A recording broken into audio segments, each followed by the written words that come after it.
ပြီးတော့ကိုကျော်ကသူ့ရဲ့ကိုယ်ပိုင်စရုပ်လေးလှုပ်ကြည့်ဖို့တွေးလိုက်ပါတယ်ပြီးတော့သူ့ရဲ့ချစ်ထောက်တီထွင်လိုက်ပြီးပြန်ကြည့်ပါတယ်ပြန်လို့ရသွားပါတယ်ဒါပေမဲ့ပြုတ်ကျသွားပါတယ်အဆင်ပြေပါဘူးပြီးတော့သူလည်းပြန်လှုပ်လိုက်ပါတယ်တစ်ဖက်ကလည်းပြန်လှုပ်နေပါတယ်ပြီးတော့သူကလည်းနေမအိတ်ညမအိတ်လှုပ်နေပါတယ်ပြီးတော့စရုပ်လက်လေးတစ်ခုရလာပါတယ်ပြီးတော့ချစ်ထောက်ရဲ့လှုပ်လိုက်ပါတယ်ပြီးတော့ပြန်ကြည့်ပါတယ်โอ้ပြန်လို့ရတော့ပါတယ်ပြီးတော့ပြုတ်ကျသွားပါတယ်ပြီးတော့သူကလှုပ်ရင်နဲ့ခနာကိုရဲ့အုတ်ထုတ်ရဲ့ရလာပါတယ်ပြီးတော့သူကလည်းစရုပ်လက်နဲ့ရှမ်းဝတ်ကြည့်ပါတော့တယ်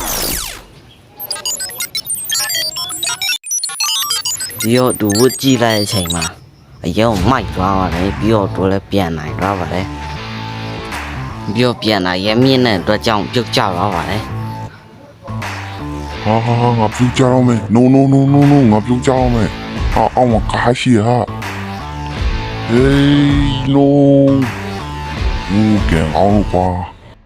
ပြီးတော့ဆက်ကရက်သွားပြီးသူ့အိမ်ပေါ်ပြန်ပြုတ်ကျထားပါတယ်တစ်ဖက်ကရန်သူကလည်းအစင်တစ်ဖြစ်နေပါပြီပြီးတော့မြို့ကိုတိုက်ခိုက်ဖို့တွေးလိုက်ပါတယ်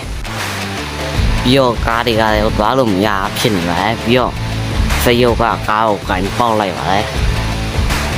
ပြီးတော့ကားတစ်ခုကထွက်ပြေးမဲ့သူကတားလိုက်ပါတယ်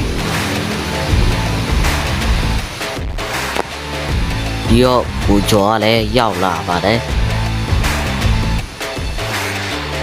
你那风我要把你打挂，我没有少秒吧，တိုက်ပွဲပြင်းထန်တော့မှာပါဒါတော့အပိုင်း၄ဖြစ်ပါတယ်အပိုင်း9ကို next ပြန်တော့တင်ပေးတော့ပါမယ်